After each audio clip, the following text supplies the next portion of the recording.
నమస్తే. Welcome to our channel. నేను ప్రియాంకర. Present America, Iran, Israel ఈ మూడు దేశాల మధ్య ఏదైతే యుద్ధ వాతావరణం నెలకొంది. సో ఇది ఇతర దేశాలకి కూడా పాకింది. అంటే దీనివల్ల ఇంపాక్ట్ ఇతర దేశాల మీద కూడా పడుతుంది. ఇదొక పక్కన పెడితే ఇంకొకటి, మేము అదిగో ఆ నౌకను కూల్చేశాము, అబ్రహం లింకన్ కూల్చేశాము అంటారు. కానీ అమెరికా ఏమో కూల్చలేదు అంటారు. ఇదిగో మేము ఇంకో రెండు విమానాలను కూల్చేశాము అంటారు. వీళ్ళేమో ఇది ప్రమాదవశాత్తు జరిగింది అంటారు. వాస్తవాలు ఏంటి? ఎందుకంటే యుద్ధం జరుగుతున్న వేళ అక్కడ ఏం జరుగుతుంది అనేది తెలియాలి. కానీ ఒక ఎవరు చెప్తున్నది నిజం అనేది తెలుసుకోలేని పరిస్థితుల్లో ఉంది అంటే అసలు ఏం జరుగుతుంది అనేది ఒక క్వశ్చన్ మార్క్ ఉంది. సో దీని మీద ఒక క్లారిటీ తీసుకునే ప్రయత్నం చేద్దాం. మనతో మాట్లాడడానికి ఇంటర్నేషనల్ టాపిక్స్ ఎక్స్పర్ట్ మన్నం కోటేశ్వరరావు గారు ఉన్నారు. ఆయన అడిగి తెలుసుకుందాం. నమస్కారం సార్. నమస్తే. సార్, అంటే ఇప్పుడు ఇరాన్ ఏం చెప్తుంది అంటే అమెరికాకు సంబంధించిన అబ్రహం లింకన్ అనే నౌకను మేము కూల్చేశాము అని చెప్పేసి చెప్తుంది. ఇటు చూస్తే అమెరికా దీన్ని ఖండిస్తుంది. లేదు, వాళ్ళు చెప్తుంది అబద్ధం. అసలు ఏం జరిగింది? అబ్రహాం లింకన్ నౌక మీద కూల్చివేయటం కాదు, ఆ నౌక మీద మేము దాడి చేసి గణనీయమైనటువంటి నష్టం కలిగించాము అని చెప్పేసి ఇరాన్ ప్రకటించింది. ఉమ్, ఆ నౌక స్థానంలో లేదా ఆ నౌకకు మద్దతుగా మరొక యుద్ధ నౌకను అమెరికా తరలించిందనేటువంటి వార్తలు వచ్చాయి. అందువలన ఖచ్చితంగా ఇరాన్ క్షిపణి దాడి అబ్రహాం లింకన్ మీద జరిగిందనేటువంటిది వాస్తవం. అయితే ఇలాంటి యుద్ధ సమయాల్లో ఎవరు కూడా నిజానిజాలను అంగీకరించేటువంటి పరిస్థితి లేదు. గతంలో చూసాం మనం. అంటే యుద్ధం ప్రారంభమైనటువంటి రోజుల్లో కువైత్ లో 3 అమెరికా ఫైటర్ జెట్ విమానాలు కూలిపోయాయి. ఎందుకు కూలిపోయాయంటే వాటిని గుర్తించలేక మా మిత్రులే కువైత్ వాళ్లే వాటిని కూల్చివేశారు, ఫ్రెండ్లీ ఫైర్ అని చెప్పేసి అమెరికా చెప్పింది. అందువలన ఫ్రెండ్లీ ఫైర్ అంటే ఇప్పుడు యుద్ధ సమయంలో ఎవరి విమానాలు ఎవరివి కాదో, ఎవరి శత్రు విమానాలు మిత్ర విమానాలు గుర్తించలేనంత అమాయకంగా కువైట్ ఎయిర్ ఫోర్స్ ఉంటుందని ఎవరు అనుకోవడానికి లేదు. అందుకని అది ఖచ్చితంగా ఇరాన్ వాళ్ళు చెప్తున్నట్టుగా తమ యొక్క క్షిపణులతోనే ఆ 3 విమానాలు కూడా కూలిపోయాయనేది వాళ్ళు చెప్తున్నారు. కాదు, ఫ్రెండ్లీ ఫైర్ అని అమెరికా చెప్పింది. అదే విధంగా ఇప్పుడు ఇరాక్ లో కూలిపోయినటువంటి అమెరికా విమానం, అది ఫ్యూయల్ ఫ్యూయల్ ని నింపేటువంటి విమానం. అదో చాలా పెద్ద విమానం. దాన్ని కూడా ఏం చెప్తా ఉందంటే అమెరికా, అది ఫ్రెండ్లీ ఫైర్ కాదు, లేకపోతే శత్రువులు కూల్చింది కాదు, క్రాష్ అయింది. ఎట్లా క్రాష్ అయింది ఏమిటనేటువంటిది మేము చూస్తున్నాం. క్రాష్ అయిన మాట నిజమేను అని చెప్పేసి చెప్తా ఉంది. ఉమ్, ఇటువంటి సమయాల్లో క్రాష్ అయ్యే విధంగా అమెరికా విమానాలు నడుస్తాయా ఉమ్, అనేటువంటి ప్రశ్న కూడా వస్తుంది. అందుకని యుద్ధం అనేటువంటిది తీవ్రమైనటువంటి స్థాయిలో జరుగుతూ ఉంది. అమెరికా ఊహించిన దానికి భిన్నంగా ఇరాన్ వైపు నుంచి ప్రతిఘటన కనిపిస్తూ ఉంది. అందుకని అబ్రహాం లింకన్ మీద దాడైనా కానీ, లేదా ఇరాక్ లో కూలిపోయినటువంటి విమానం అయినా కానీ, ఇవన్నీ కూడా ఏంటంటే అమెరికాకి తీవ్రమైనటువంటి ఎదురు దెబ్బలు. ఈ ఈ వీటిలో ఉన్నటువంటి నిజానిజాలు ఏమిటనేటువంటిది మనం యుద్ధం పూర్తయిన తర్వాత మాత్రమే మనకి వెలుగులోకి వస్తాయి. ఓకే. అంటే సార్, ఇప్పుడు ఈ మూడు దేశాల మధ్య జరుగుతున్న యుద్ధం ఏదైతే ఉందో దీని మీద ఇతర దేశాలు ఇబ్బందులు పడతాయి. అంటే సముద్ర మార్గాన్ని రవాణాకి ఎంచుకున్న కొన్ని దేశాలు ఉన్నాయి. ఆ తర్వాత గల్ఫ్ దేశాలు ఉన్నాయి.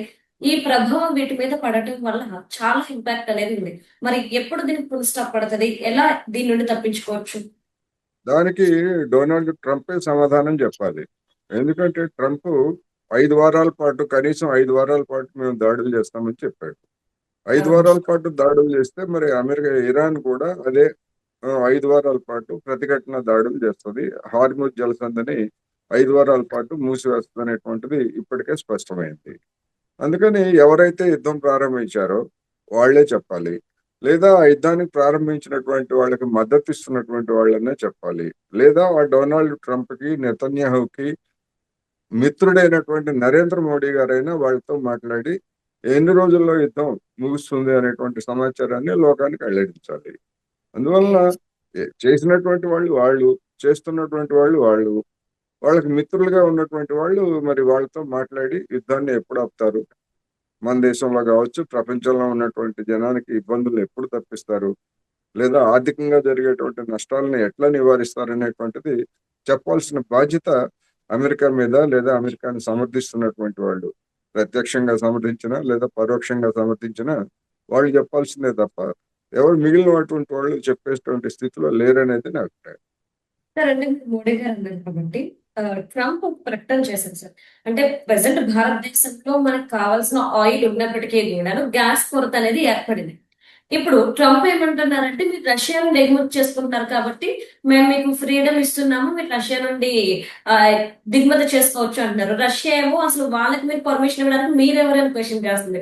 ఏంటి సార్ ఈ ట్రయాంగిల్? ట్రయాంగిల్ ఏముంది ఇప్పుడు?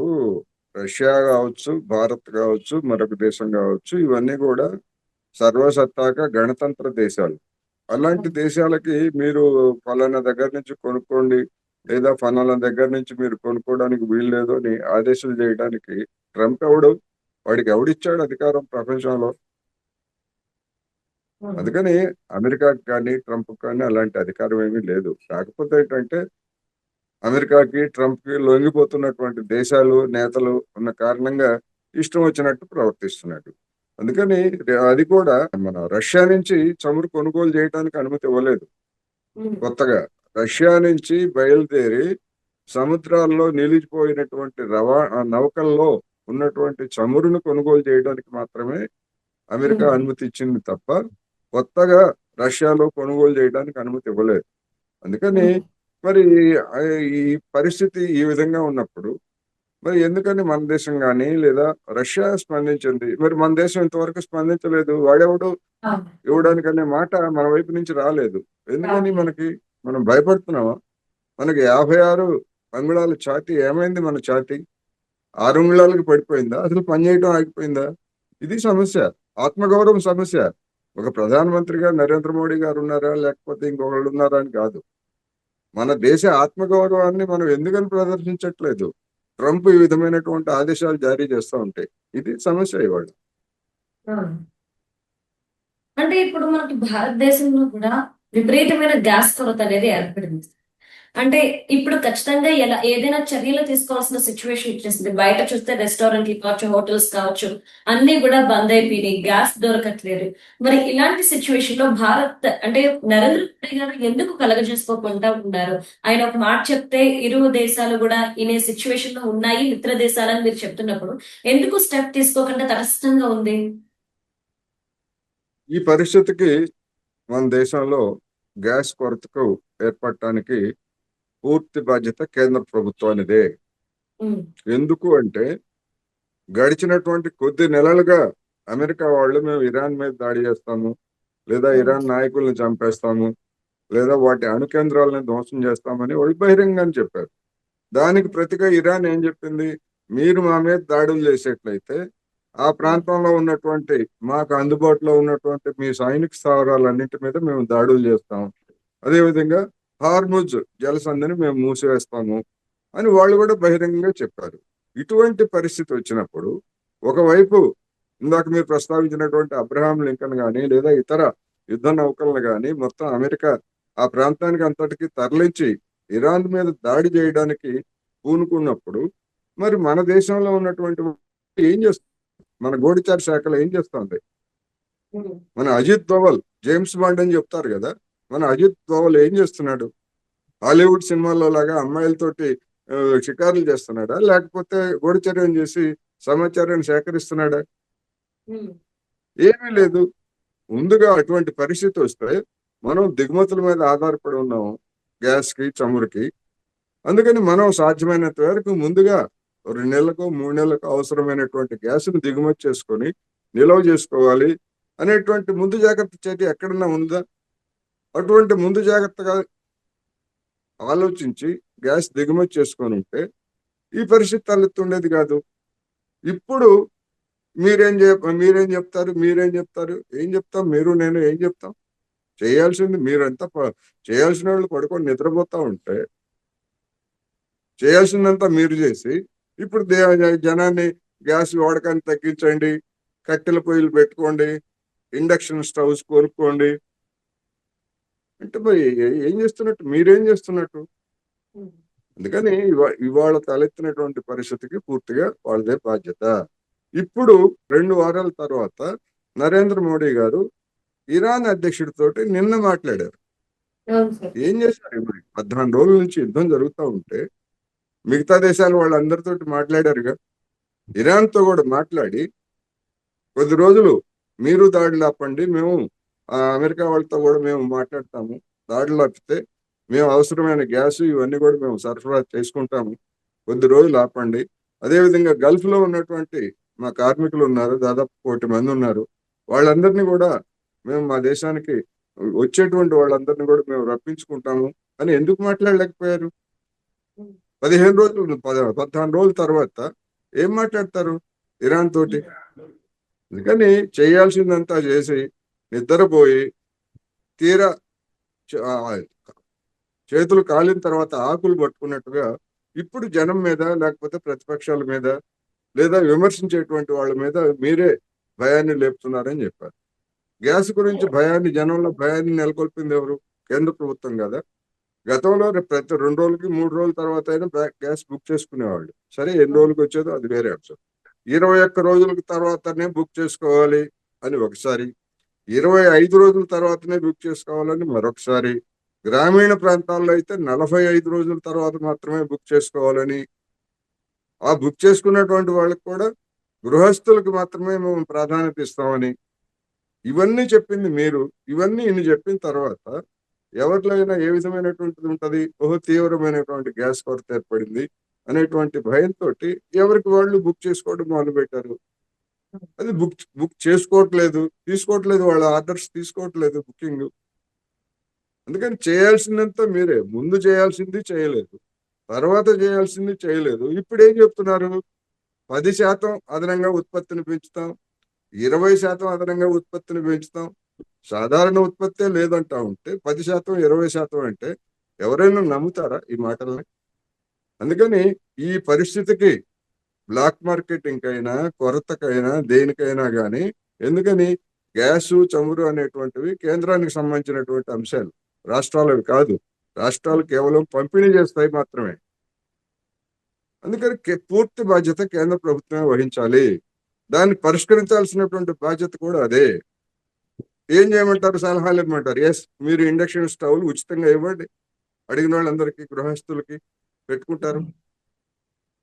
అంటే మీ ఇష్టం వచ్చినప్పుడేమో గ్యాస్ వాడండి, కట్టెల పొయ్యలు తీసేయండి, ఇది పర్యావరణానికి హాని, ఇట్లాంటివి వాడొద్దని చెప్పేసి చెప్తారు మీరు. మరి వచ్చినప్పుడు పరిస్థితి, ఇప్పుడు తీవ్రమైన పరిస్థితి వచ్చింది, ప్రతి ఇంటికి ఒక ఇండక్షన్ స్టవ్ ఇవ్వండి మీరు అడిగినటువంటి వాళ్ళందరికీ. ప్రత్యామ్నాయం అదే, మీ చేతిలో ఉంది కదా. లక్షల కోట్లు ఇస్తున్నాం అంటున్నారు కదా మీరు జనానికి. అందువలన అలాంటివి ఏమన్నా ఉంటే జనం అడుగుతారు.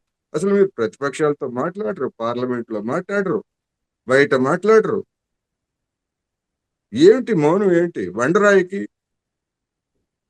అక్కడ ఉన్నటువంటి అధికారంలో ఉన్నటువంటి వాళ్ళకి తేడా ఏమిటి అనేది ప్రశ్న. భారత్ మాత్రమే కాదు, అంటే సముద్ర మార్గాన్ని రవాణాకి ఎంచుకున్న వాళ్ళు చాలా దేశాలు ఉన్నాయి.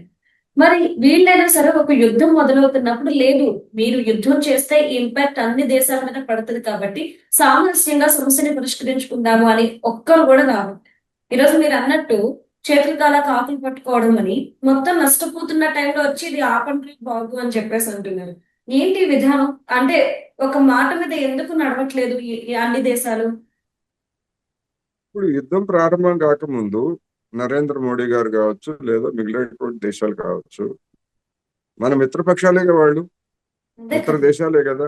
మీరు యుద్ధం చేస్తామంటున్నారు, ఇది మంచిది కాదు, ఎవరికి మంచిది కాదు, ప్రపంచానికి మంచిది కాదు అని చెప్పాలా లేదా? ఎప్పుడైనా చెప్పారా యుద్ధానికి ముందు?